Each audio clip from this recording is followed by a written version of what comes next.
saudara bisa selalu mengedepankan ayat suci di atas ayat konstitusi. Nah, jadikan Indonesia ini berkah. Kami akan, seluruh rakyat akan dukung Bapak. Kalau Bapak mengajak bangsa Indonesia taat kepada Allah dan Rasulnya. Betul? Betul? Takbir. Goblok. Takbir. Presiden goblok. Udah menteri agamanya saudara sesat, kurang ajar, korinya kacau, istananya menjadi istana iblis. Mereka punya misi terselubung dibungkus dengan nama FPI, Front Pembela Islam, Front Persaudaraan Islam, tetapi misi itu adalah misi khilafah, misi yang akan mengancam ideologi Pancasila. Dan rakyat Indonesia dari seluruh elemen manapun, agama manapun, termasuk umat Islam, kiai manapun, ini tidak akan ridho, pasti akan melawan.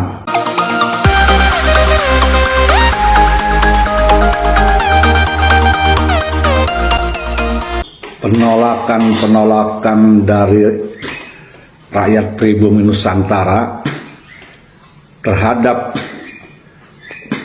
para Habib, imigran keturunan imigran Yaman ya, sudah terjadi di beberapa daerah yang saya tahu nih, yaitu di Cirebon, di Tulung Agung, dan di tempat yang lain.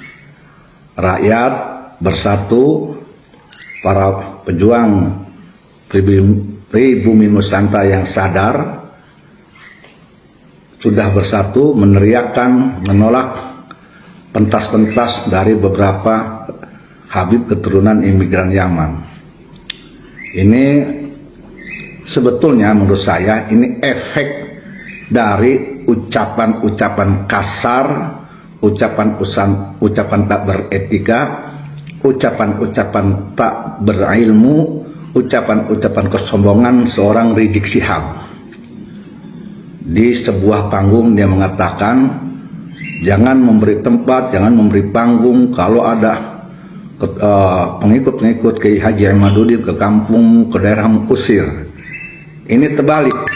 Ucapan itu bukan meredakan simpati masyarakat rakyat Indonesia, khususnya dari para pejuang keturunan Wali Songo, tetapi justru itu lebih menjadikan mereka berani terhadap para Habib. Karena semua ucapan, perbuatan yang menyakiti mereka, itu akan mereka lawan. Mestinya menurut saya, kejadian-kejadian itu menjadi sebuah pelajaran bagi seluruh Habib keturunan imigran Yaman, agar berhati-hati berbicara, berbuat, bertindak, berorganisasi di negara Republik Indonesia ini. Mereka mestinya tahu diri, introspeksi diri, jangan jumawa, jangan meyakini dirinya sangat pede sekali sebagai keturunan Rasulullah Muhammad SAW, merasa dirinya ahli bait yang wajib disucikan, yang wajib dimuliakan, yang tiada ketinggian kemuliaan, derajat yang tertinggi kecuali mereka para Habib. Dan barang siapa orang yang menentangnya, tidak taat kepadanya, tidak ikut padanya, kafir, munafik, tidak akan dapat syafaat Rasulullah, tidak akan masuk surga, dan banyak lagi doktrin-doktrin khurafat yang tidak sesuai dengan ajaran Islam. Itu mestinya menjadi bahan pertimbangan kehati-hatian ke depan, bahwa rakyat Indonesia, khususnya umat Islam Indonesia, tidak bisa dibodohi dengan doktrin seperti itu. Tidak bisa ditakut-takuti dengan doktrin seperti itu, karena umat Islam Indonesia banyak yang sudah cerdas, yang pinter, dan mentalitas mereka bukan mentalitas kalengan, bukan mentalitas bukan mentalitas cemenan, bukan. Mereka itu keturunan-keturunan para pejuang. Seluruh pribumi Nusantara itu keturunan pejuang, mereka petarung, mereka mempunyai kelebihan keberanian yang lebih dibandingkan keberanian cemenan para keturunan imigran Yaman. Dan seharusnya para Habib ini di Indonesia ini sudah sangat mafhum bahwa kehadiran mereka di Indonesia, walau bagaimanapun mengatasnamakan apapun, mengklaim apapun, klaiman manipulasi dan palsu sebagai dzurriyyat Nabi, itu tidak menjadikan sepenuhnya mereka bisa berbuat apapun di negara Republik Indonesia.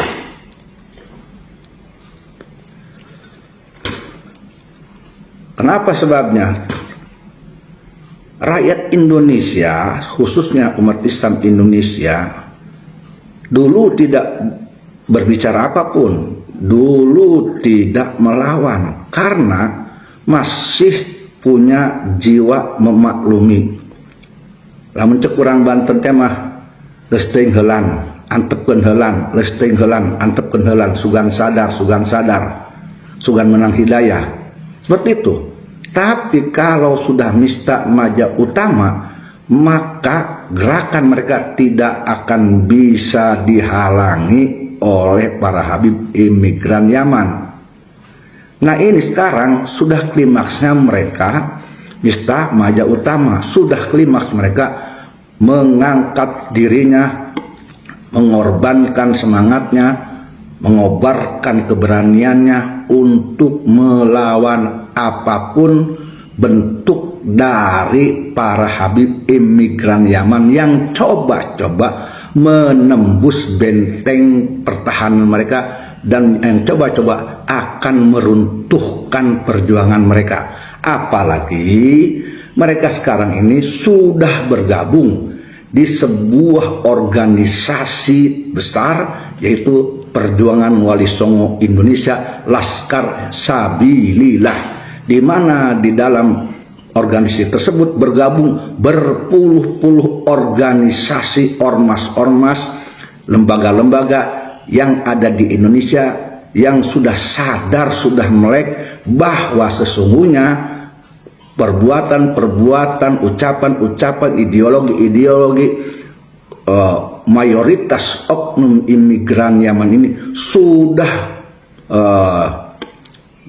dianggap mengancam bukan hanya harga diri mereka, tetapi sudah dianggap mengancam kedaulatan negara Republik Indonesia, mengancam Pancasila, mengancam Bhinneka Tunggal Ika, mengancam persatuan kesatuan negara Republik Indonesia, di mana Indonesia saat ini sudah fix, sudah deal 100%, sudah Bhinneka Tunggal Ika.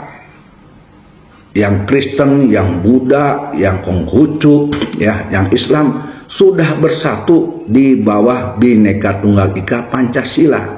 Tetapi Rizik Syihab dengan FPI-nya ini ya mencoba-coba memaksakan kehendak ingin merubah semua itu. Mereka punya misi terselubung dibungkus dengan nama FPI, Front Pembela Islam, Front Persaudaraan Islam, tetapi misi itu adalah misi khilafah, misi yang akan mengancam ideologi Pancasila. Dan rakyat Indonesia dari seluruh elemen manapun, agama manapun, termasuk umat Islam, kiai manapun, ini tidak akan ridho, pasti akan melawan. Maka sehebat apapun misi Rizik Syihab dan yang lainnya, ini akan gagal. Banyak sekali kegagalan-kegagalan cita-cita politik Rizik Syihab, di mana cita-cita politik Rizik Syihab tersebut dibungkus dengan menjual-jual agama, Allah, Rasulullah, ayat, jihad, umat Islam, dijual menjadi komoditi politik yang di dalamnya tersembunyi misi nafsu, seolah-olah bagus, tetapi di situ menimbulkan maksiat, ada maksiatnya. Kalau menurut orang-orang sufi ya, ada yang sifatnya kebaikan tetapi efeknya itu maksiat.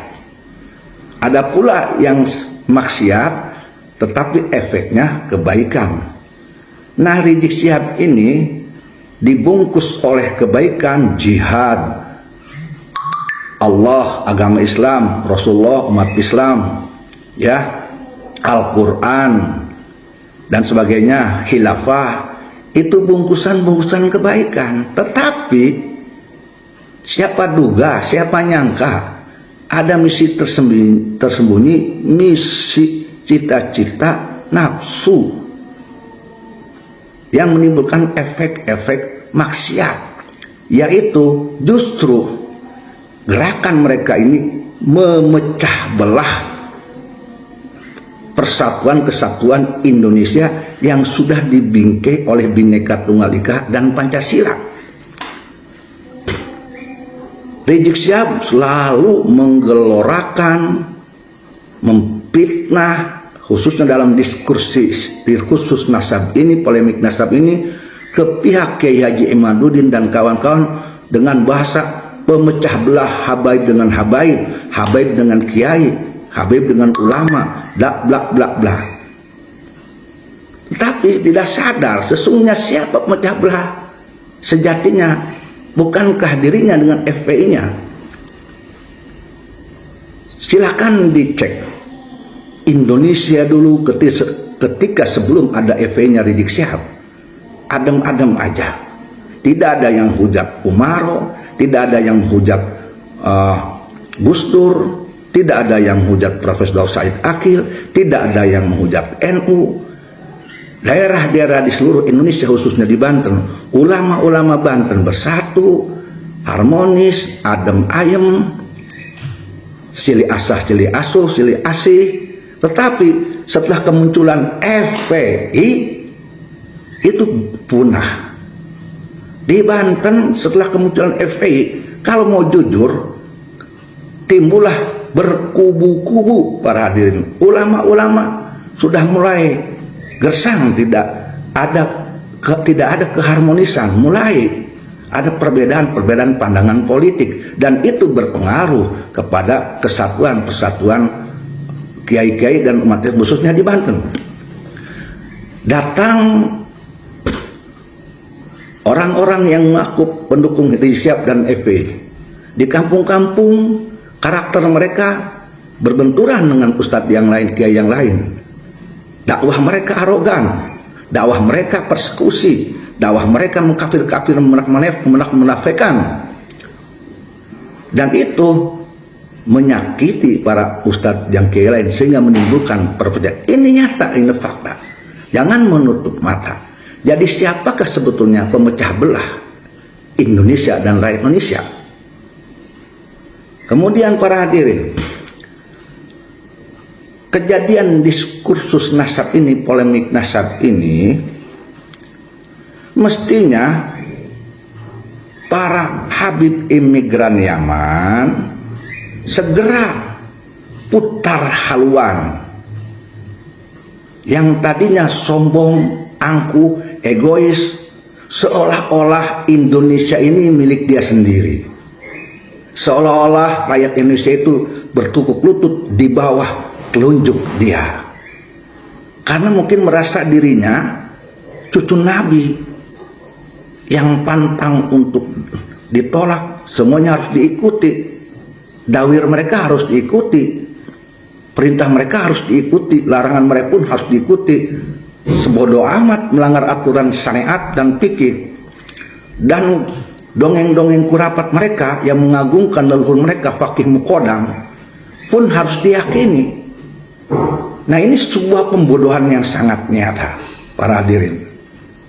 Dan hal ini justru menimbulkan gerakan-gerakan para ulama-ulama, para kiai yang sadar di Nusantara ini mengkaji kembali ajaran-ajaran kurapat dan doktrin oknum Ba'ali, di mana mereka pun mempunyai dasar kitab yang menurut saya itu kitab-kitab kurapat, khususnya tentang Fakih Mukodam, itu menyesatkan. Bagaimana mungkin tidak menyesatkan para saudara? Di dalam kitab Syarhul Ainiyah menceritakan bahwa bagaimana Fakih Mukodam ketika menjelaskan tentang kullu nafsin za'iqatul maut dalam sebuah ayat, orang itu Fakih Muqaddam mengatakan, saya tidak bernyawa, saya tidak punya nyawa, anak tidak bernyawa, ya kan? Dan ketika diceritakan pula bahwa kullu syai'in halikun ila wajhah, segala sesuatu akan hancur, akan fana kecuali wajah Allah Subhanahu wa taala. Dia mengatakan, aku tidak akan fana, hancur, karena aku ada bagian dari nur min nurillah. Jadi dia itu mendapatkan cahaya langsung dari Allah. Maka ketika ditanya oleh seseorang kepada Fakih Muqaddam, Anda siapa sesungguhnya? Anallah. Hanya saja dalam kitab Syarhul Ainiyah yang beredar sekarang, biasanya dijual di Demak, ya, ada ya, itu kalimat Allahnya dibuang. Nah, ini sangat luar biasa menyesatkan tauhid akidah umat Islam. Ini buatan siapa? Karangan siapa? Leluhur siapa? Fakih Muqaddam. Mereka menyebarkan kitab, mencetak kitab yang kalimat itu dibuang. Pengakuan dirinya sebagai Fakih Muqaddam sebagai Allah itu dibuang. Mereka mengira Kiai pribumi Nusantara, rakyat Indonesia ini akan mudah ditipu sebegitu saja. Tidak, para hadirin. Ada beberapa kiai yang mencari manuskrip catatan asli kitab Syarhul Ainiyah. Ternyata dalam kitab Syarhul Ainiyah yang asli tertulis pengakuan Fakih Muqaddam mengatakan dirinya anallah, aku Allah. Tahukah kalian mengapa ini para Habib keturunan imigran Yaman semangat banget menggelorakan, mendakwahkan leluhurnya Fakih Muqaddam ini dengan beberapa karomat-karomat yang sangat begitu ajib, para hadirin, yang tidak masuk akal dan halwisme menurut saya ini. Syirik dan halwisme menyesatkan, para hadirin. Halu yang tertinggi adalah ceritanya, kurapatnya tentang Fakih Muqaddam dalam kitab Syarhul Ainiyah. Mengapa sebabnya? Kalau saya mau menarik kepada berita yang lalu, jalur yang lalu, cerita yang lalu, tampak sekali bahwa para Habib oknum imigran Yaman ini, ya, menggelorakan, mendakwakan, menyiarkan, memviralkan tentang cerita Fakih Muqaddam dengan karomat-karomatnya, ketinggian kewaliannya, bahkan ketinggian Syekh Abdul Qadir Jailani itu di akhirat itu tidak bisa mengalahkan ketinggian Fakih Muqaddam. Mengapa sebabnya? Para hadirin, saya tidak aneh kalau para Habib imigran Yaman ini banget sekali mengkultuskan Fakih Muqaddam. Kenapa sebabnya? Karena saya tahu, saya membaca literatur, literasi, para hadirin. Sesungguhnya zaman dahulu ketika, ya, seorang Ubaidillah bin Maimun Al-Qaddah menjadi seorang khalifah di dinasti Fatimiyah, para hadirin, ya, di mana saat itu Ubaidillah yang sejaman dengan Salahuddin Al-Ayyubi dan Syekh Abdul Qadir Jailani, Ubaidillah bin Maimun Al-Qaddah dan keturunannya Ubaid atau Abdullah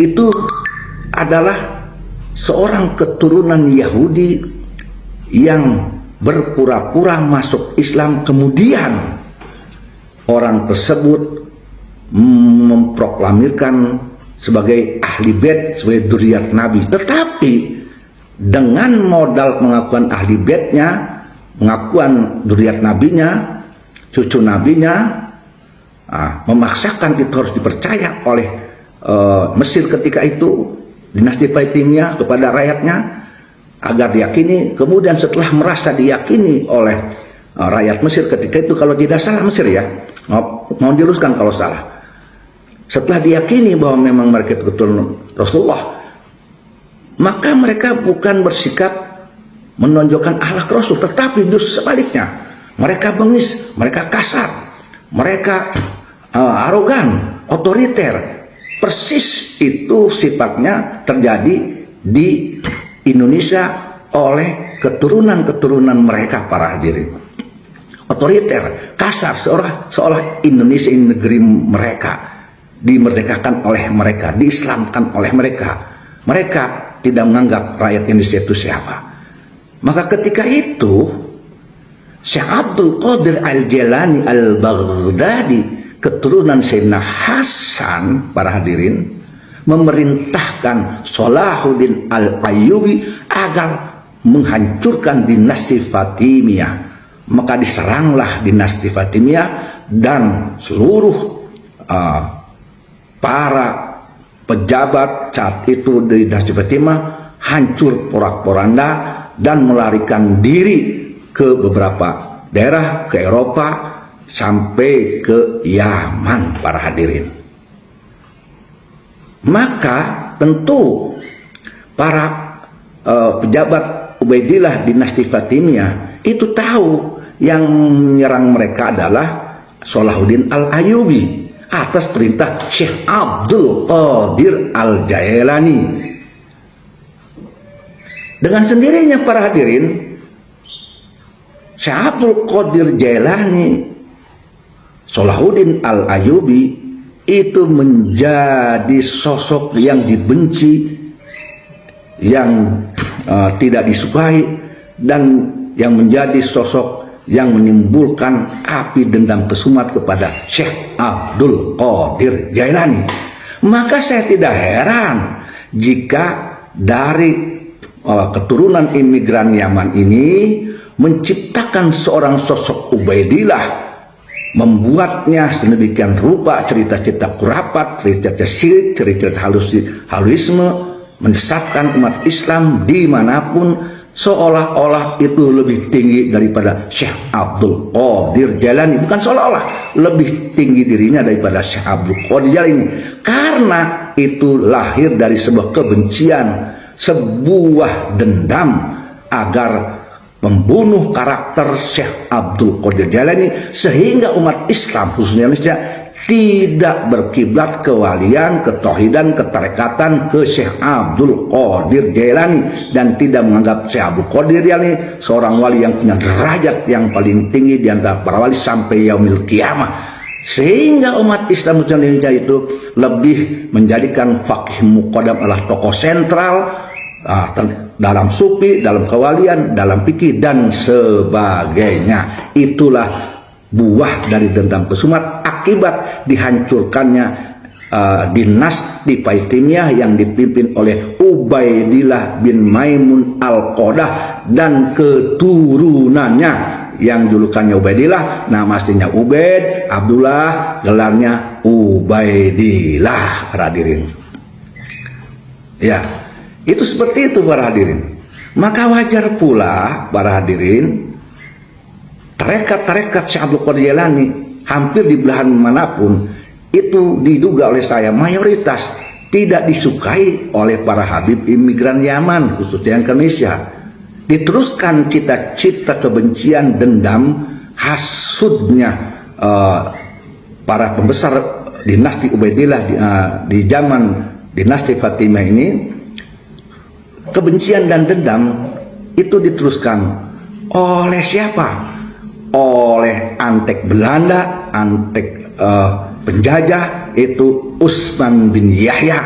Ketika terjadi perjuangan di Banten, di Indonesia melawan Belanda, dari ahli-ahli tarekat dimanapun, khususnya di Banten, yang digelorakan di Banten oleh Syekh Abdul Karim Tanaro, Syekh Nawawi Tanaro, Syekh Asnawi Caringin, Syekh Sohib Kadupinang, Syekh Ruyani Kadupinang, dan siapapun itu, Utsman bin Yahya menulis dalam kitab Manhajul Istiqomah itu bahwa tarekat itu adalah sesat, batil. Tarekatnya siapa? Tarekat Syekh Abdul Qadir Jailani, tarekat Qadiriyah wa Naqsyabandiyah.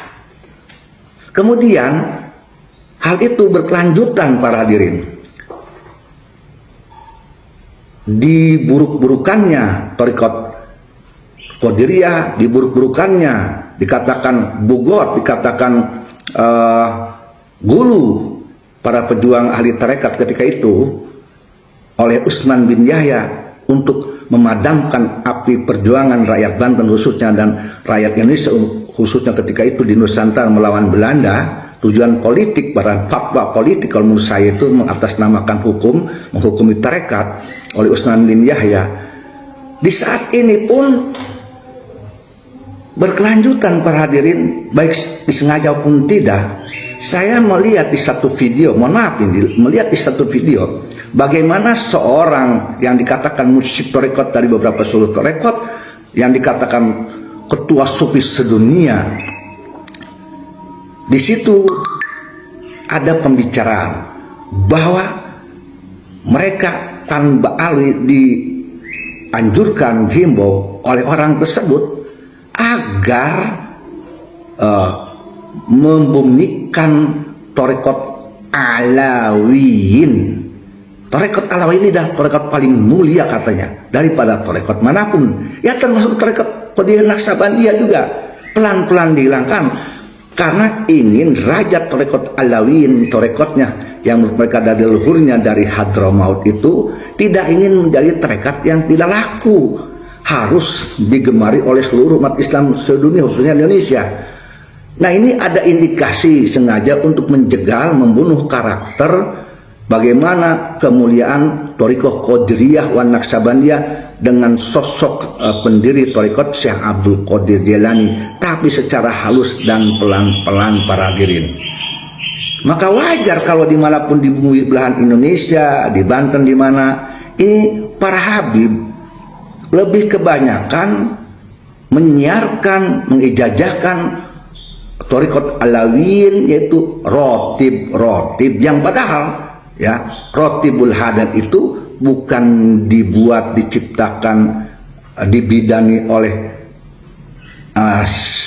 Abdurrahman Al-Haddad, bukan, tapi oleh Syekh Ahmad Kabir Ar-Rifai, tapi diklaim itu adalah rotibul hadad. Ini pemalsuan, manipulasi, kejahatan ilmiah, kejahatan wiridan untuk menipu umat Islam.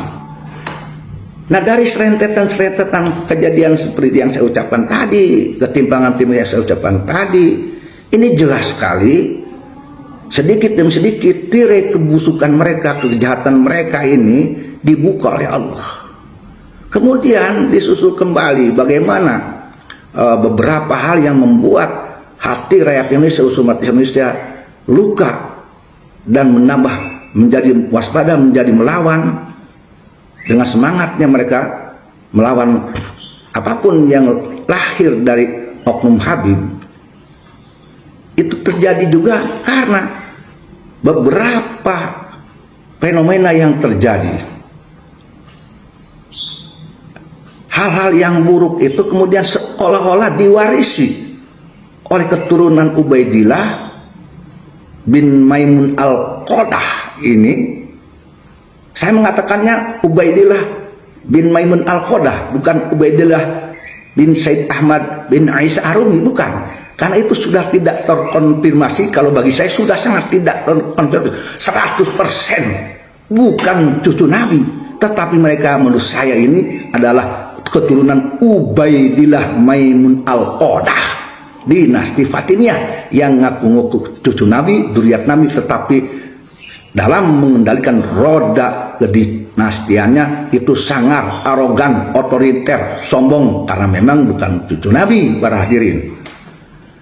Dan kemudian itu dilanjutkan bagaimana ketimpangan-ketimpangan mereka sejak dulu ya oleh oknum-oknum zaman sekarang. Muncul para hadirin seorang keturunan imigran Yaman mendirikan sebuah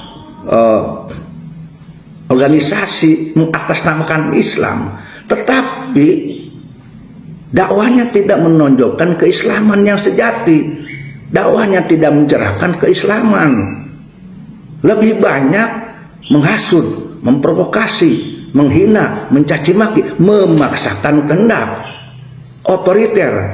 Dakwahnya seolah-olah amar ma'ruf nahi mungkar. Dakwanya seolah timbul dari kesucian cita-cita dan semangatnya kecintaan pada Allah. Padahal dakwah mereka timbul dari nafsu ambisi politik, mengatasnamakan pembela Islam, para hadirin. Sehingga banyak saudara kita yang tertipu dengan organisasi tersebut karena ada bahasa pembela Islam. Kemudian dijual juga bahasa cucu Nabi, dzurriyyat Nabi. Itu jadi bahan jualan, bahan untuk menarik simpati. Digelorakan dzurriyyat Nabi, cucu Nabi, oknum tersebut. Tertipu juga saudara kita di mana-mana. Bahkan seorang ustadz, seorang oknum kiai pun tertipu, para hadirin, oleh bahasa pembela Islam, oleh bahasa cucu Nabi, dzurriyyat Nabi, supaya diberi syafaat berkah. Walaupun tidak tiap hari dengan dirinya, asal ketemu dengan cium tangan udah dapat berkat. Sangat yakin sekali para saudara kita itu yang sekarang jadi jongos-jongos, jadi londo-londo ireng itu, para hadirin, ya, mukibin-mukibin yang jumud itu, para hadirin, itu dengan modal dapat syafaat berkah cucu Nabi, mereka menjadi pede, menjadi berani sekali, still yakin kepada siapapun berani, karena sudah dijamin masuk surga. Akan disyafaati oleh Rasulullah Muhammad SAW karena sudah bertemu cucu Nabi, para hadirin, dapat berkah dan syafaat, tidak akan masuk neraka. Sehingga mereka berani. Jangankan oknum Habibnya, oknum Habib palsu, cucu Nabi palsu, ya, jongosnya aja sudah berani sekali menghujat pemerintah, menghujat ulama yang dekat dengan pemerintah. Bahkan sekelas guru saya, Mufti Syafi'iyah, Al-Alim Alamah, ya, Al-Mursyidul A'zam, Abu yang Muhtadi Cidahu pun dicaci maki, dihina, para hadirin. Disebutnya kafaroh, kafir, Masya Allah. Di Banten, Paku Banten, para hadirin, bahkan pakunya Indonesia, mereka berani mencaci maki ulama sebesar, setawadu, sewaro, seberaninya Abu yang Muhtadi. Berani. Itu jongosnya, apalagi itu tokoh-tokohnya. Kejadian-kejadian ini sudah membuat banyak sakit hati rakyat Indonesia. Belum lagi dicaci makinya Gus Dur, belum lagi dicaci makinya Profesor Dr. Said Akil dan tokoh-tokoh NU, belum lagi dijelek-jelekannya NU, para hadirin, ya, belum lagi dikatakan istana iblis, presidennya goblok, menteri agama goblok, orang-orang yang dekat pemerintah, kiai yang dekat pemerintah, anjing-anjing, babi-babi, kerak-kerak bersoban, para hadirin. Ucapan yang sangat indah sekali yang mungkin menurut mereka itu dicontohkan oleh Nabi kali itu, ditiru oleh mereka. Mereka melihatnya enggak, mungkin nabinya siapa, mereka meniru nabi siapa, karena Nabi Muhammad SAW tidak melakukan itu. Rentetan peristiwa-peristiwa buruk, ucapan buruk, semuanya itu klimaksnya ini saat ini, yaitu diskursus nasab, para polemik nasab, sehingga menimbulkan kebangkitan putra pribumi Nusantara. Maka saya mengatakan bahwa dalam polemik nasab ini, diskursus nasab ini adalah gerakan kebangkitan pribumi Nusantara, rakyat Indonesia. Bukan hanya kebangkitan umat Islam, bukan hanya kebangkitan keturunan Wali Songo, tapi kebangkitan seluruh rakyat Indonesia dari suku manapun, bahkan dari agama manapun. Kenapa? Karena ini sudah bicara Indonesia, karena ini sudah bicara ancaman terhadap kedaulatan negara Republik Indonesia, terhadap Pancasila, Bhinneka Tunggal Ika, ancaman terhadap kenyamanan, kerukunan beragama. Kenapa sebabnya? Karena oknum-oknum keturunan imigran Yaman itu selalu menjadikan umat Islam ini sebagai alat untuk mencapai cita-cita politiknya. Rizik Syihab dan FI-nya selalu mengatasnamakan umat Islam. Maka umat Islam ini menjadi komoditi politik, ekspor, politik, impor, ekspor mereka, para hadirin, untuk menyerang dan untuk menjadi benteng pertahanan. Umat Islam dijual. Dan umat Islam ini dipandang oleh mereka adalah mayoritas. Sehingga kalau mayoritas, hukumnya ini kalau mayoritas harus ditaati, harus ditakuti, harus dipatuhi oleh minoritas. minoritas ini seolah-olah harus jadi babu mereka, harus jadi jongos mereka, seolah minoritas ini tidak boleh melawan mayoritas paling tertinggi, apalagi dipimpin oleh cucu Nabi. Para hadirin, pembohongan publik, kejahatan ini persatuan kesatuan Indonesia ini mengancam para hadirin. Padahal sesungguhnya justru kalau umat Islam sebagai mayoritas di Indonesia tidak seperti itu ajaran Islam. Walaupun umat Islam Indonesia mayoritas Islam juga tidak ajaran seperti itu untuk menjadi otoriter. Justru yang paling terbesar, terbanyak, yang merasa agamanya paling benar itu agama yang benar. Umat yang paling banyak itu mengayomi yang minoritas, menghormati yang minoritas, menjadi contoh teladan yang minoritas, menjadi simpatik hati yang minoritas. Agama yang merasa dianggapnya paling suci ini, agama suci itu cirinya agama yang menghormati adat-adat, agama yang menghormati kebudayaan-kebudayaan mayoritas dan minoritas yang disukai oleh Allah dan Rasulullah, yang tidak diharamkan oleh Allah dan Rasulullah. Mestinya seperti itu, sehingga pemeluk agama lain nyaman di Indonesia dengan adanya mayoritas. Bukan sebaliknya, adanya mayoritas justru minoritas merasa terancam, minoritas merasa diimpotenkan, minoritas merasa dikebiri, minoritas merasa dipersekusi, minoritas merasa tidak nyaman, tidak adil dalam hal apapun. Minoritas harus sujud sembah pada mayoritas. Mohon maaf para hadirin, saya bukan setuju, bukan meyakini apa yang diyakini oleh saudara-saudara kita rakyat Indonesia yang beragama yang lain. Tidak, agama saya Islam. Tapi justru saya orang Islam, umat Islam. Agama Islam itu tidak mengajarkan harus sombong, angkuh, otoriter terhadap yang kecil, para hadirin, yang minoritas. Justru agama Islam itu harus memberikan kasih sayang, rahmatan lil alamin, memberikan rahmat kepada siapapun, para hadirin, kepada yang soleh maupun kepada yang tidak soleh. Hanya beda kepada yang soleh rahmatnya berupa apa, gimana kepada yang tidak soleh berupa apa, gimana cara dan teknis dan mekanismenya, para hadirin. Tetapi intinya adalah tetap rahmatan lil alamin, walaupun kepada minoritas, walaupun kepada agama selain agama Islam non muslim, tetap harus rahmatan lil alamin. Bukan mencaci maki, bukan menghina, bukan menjadikan mereka budak-budak, bukan memperkosa hak mereka, para hadirin. Biarkan mereka menyembah kepada Tuhan mereka. Kenapa harus dilarang-larang? Karena keyakinan mereka. Allah tidak pernah memaksakan agama mereka agar menjadi Islam. Tidak. Allah sudah berkata dalam Allah sudah berfirman dalam Al-Quran, Qulil haqqa min rabbihim faman syaa falyu'min faman syaa falyakfur. Ucapkan ya Muhammad, kebenaran itu adalah di sisi Tuhanmu, di sisi Tuhan mereka. Barang siapa orang yang akan beriman pada Allah, maka monggo. Sebaliknya, bahkan barang siapa yang akan kufur, ingkar, musyrik pada Allah, monggo. Di situ Allah Ta'ala tidak memaksakan, para hadirin. Dalam surat Al-Kafirun pun sama, sangat jelas sekali. Tetapi ini sebuah organisasi yang mengatasnamakan pembela Islam. Maaf, jangan-jangan bukan pembela Islam, menghancurkan citra Islam, membuat citra Islam, marwah Islam menjadi buruk di mata nasional dan internasional, menjadi buruk di mata umat Islam sendiri mayoritas, dan di mata apalagi di mata yang lain, karena salah mendakwahkan Islam, para hadirin. Tidak ada Islam rahmatan lil alamin, padahal mereka mengatakan pembela Islam.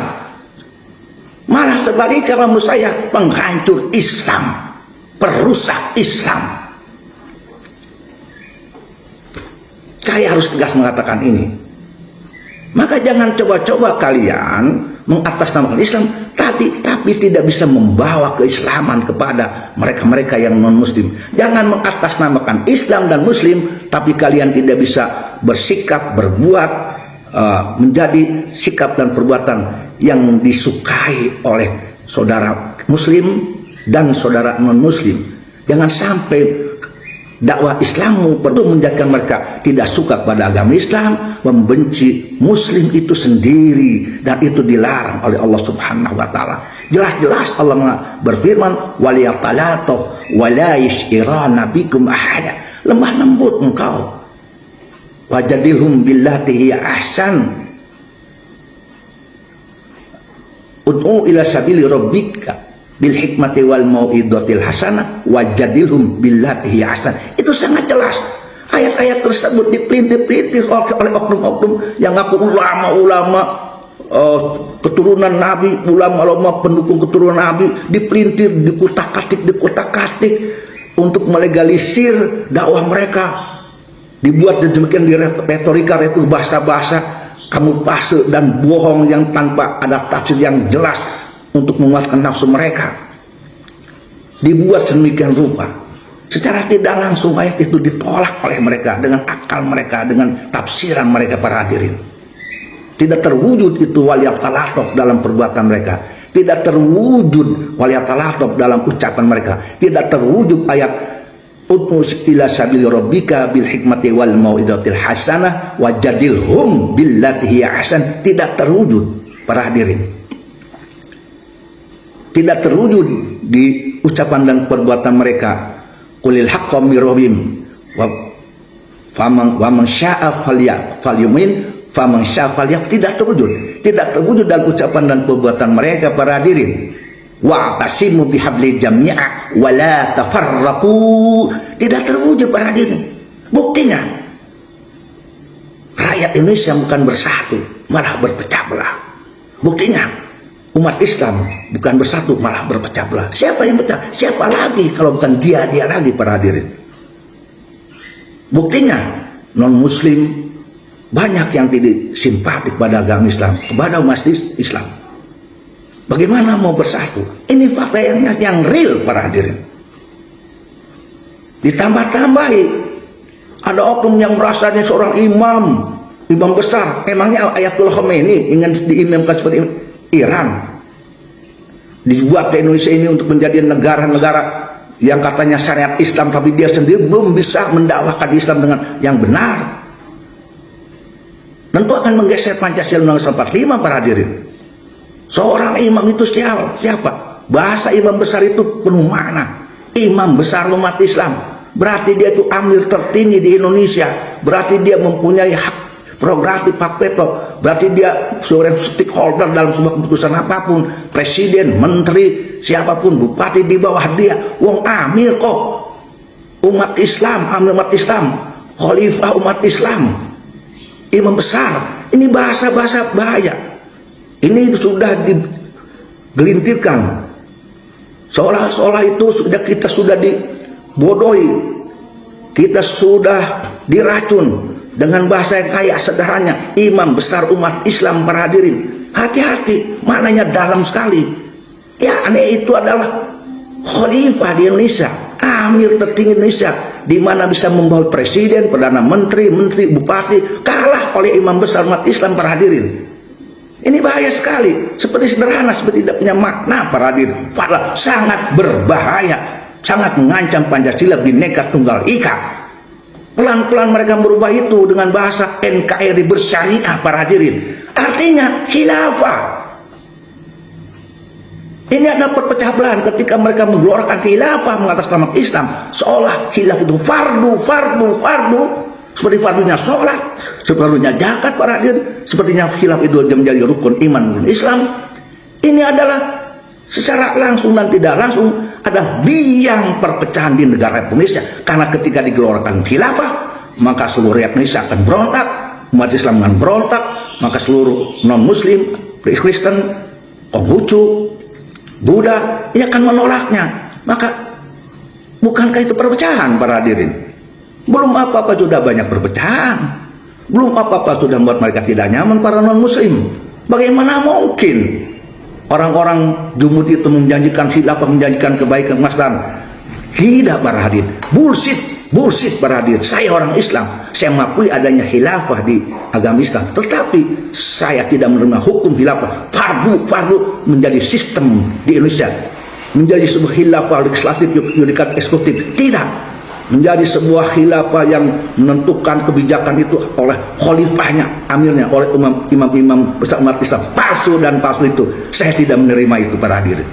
Malah karena itu sadar kita, jaga Indonesia, jaga Pancasila, jaga Bhinneka Tunggal Ika, jaga umat Islam, jaga saudara kita non Muslim di bumi Indonesia ini dari anasir jahat buruk yang dibungkus oleh kebaikan, dibungkus oleh jihad, dibungkus oleh Al-Quran, dibungkus oleh hadis, dibungkus oleh umat Islam dan sebagainya, dibungkus oleh amar ma'ruf, tetapi sesungguhnya kejahatan hampir mirip iblis bersorban para hadirin. Ayo kita selamatkan rakyat Indonesia dan rakyat Indonesia semuanya. Jaga Pancasila, jaga NKRI, jaga umat Islam, jaga seluruh rakyat siapapun di agamanya, jaga adat budaya dan suku-suku di negara Republik Indonesia. Bersatu kita semuanya. Maka tolaklah siapapun yang akan menghancurkan Indonesia, yang akan merusak tatanan kehidupan negara Indonesia, dan yang akan menghancurkan kepemerintahan Pak Prabowo ini, yang akan mengobok-ngobok kepemimpinan Pak Prabowo ini, presiden kita, pemerintah kita. Kita lawan. Justru mereka jangan kita beri panggung dimanapun. Jangan diagung-agungkan, jangan menjadi orang yang dikultuskan di negara Republik Indonesia para hadir. Hati-hati saudara-saudaraku. Salam Pancasila, salam NKRI, salam Bhinneka Tunggal Ika.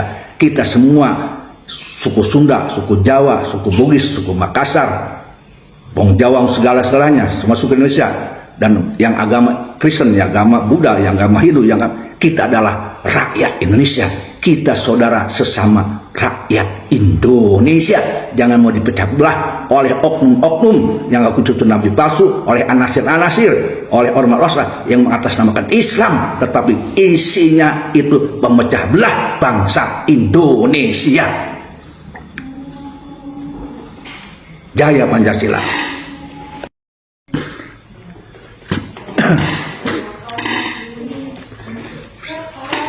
Dan ada satu hal yang harus diingat oleh kalian, wahai para keturunan imigran Yaman.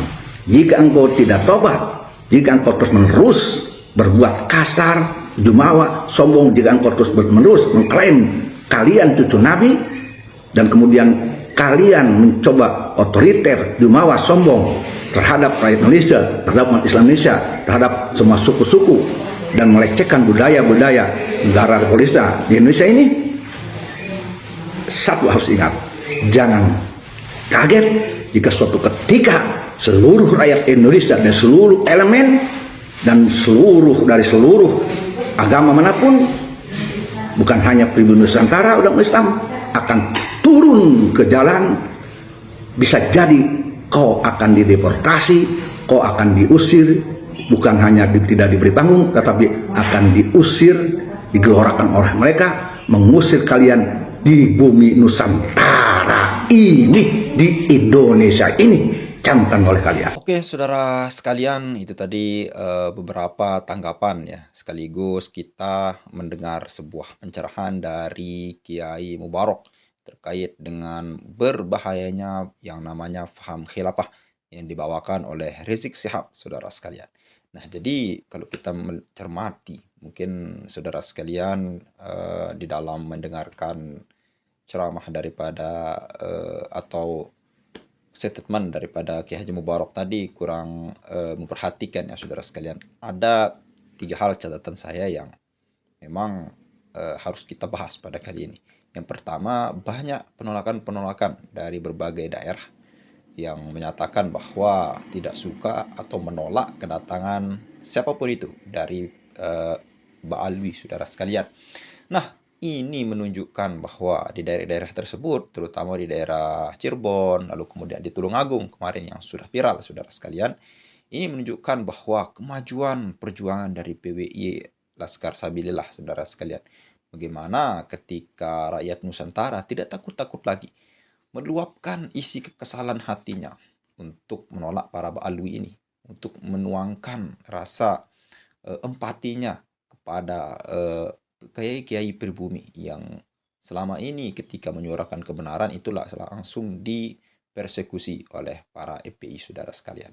Oleh karena itu kita harus apresiasi kepada Bapak Joko Widodo yang memang membubarkan, yang mengatakan bahwa FPI adalah organisasi terlarang. Karena ini sangat berbahaya, saudara sekalian. Kenapa? Karena para imigran Yaman ini, saudara sekalian, ini akan mengancam kebinekaan tunggal ika kita, saudara sekalian. Berbeda-beda namun kita tetap satu. Berbeda suku, berbeda ras, berbeda agama terutama. Namun kita adalah tetap satu sebagai satu kesatuan ya, dalam Republik Indonesia ini, saudara sekalian. Dan dengan ideologi Pancasila ini, saudara sekalian, di mana di dalam ideologi itu tertera semua ajaran agama di sana, saudara sekalian. Oleh karena itu kita di Indonesia aman-aman saja, tidak ada yang saling serang antara agama Hindu, Buddha, Islam, Kristen, tidak ada. Suku Sasak, suku Bugis, Dayak dan sebagainya, tidak ada yang saling serang. Kenapa? Karena kita adalah disatukan oleh Bhinneka Tunggal Ika, yaitu ideologi Pancasila. Dan ini yang mau dirusak oleh Rizik Syihab, saudara sekalian. Dengan menuangkan berkedok form pembela Islam seperti kata Kiai Haji Mubarak tadi, melalui organisasi FPI-nya dia akan melancarkan paham yang radikal dan tidak ada rasa empatinya kepada sesama rakyat Nusantara, saudara sekalian. Nah, terkait dengan hal itu juga ada satu hal yang paling menarik, dan ini yang paling menarik kalau menurut saya, saudara sekalian, di mana Kiai Haji Mubarak menjelaskan satu sejarah bahwa kenapa pakai mukadam itu selalu dipuji-puji, bahkan mengalahkan karomahnya Syekh Abdul Qadir Al-Jailani. Itu karena mereka para Ba'alwi ini dendam. Kenapa? Karena dulu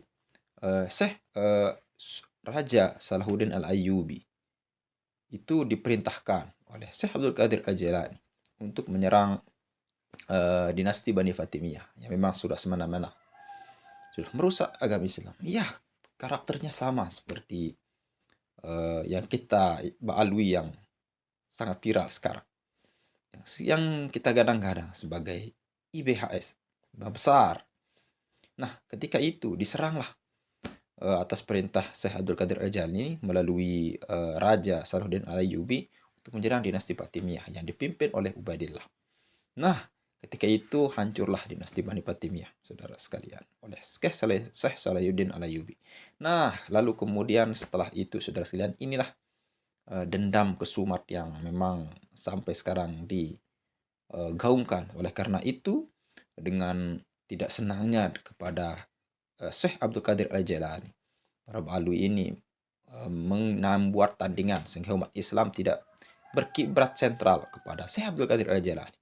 Dibuatlah tandingannya yang bernama Faqih Muqaddam yang diteliti oleh Kiai Jamaluddin Al-Bantani. Itu orangnya sudah tidak ada, artinya tidak ada jejak digitalnya, saudara sekalian.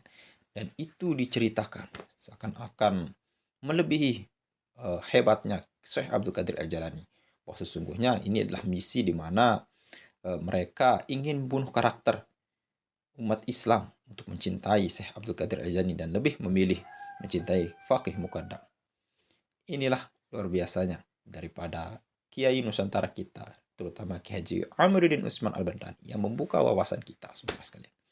Mungkin hanya itu saja yang bisa kita sampaikan, mudah-mudahan bermanfaat. Sekian, assalamualaikum warahmatullahi wabarakatuh.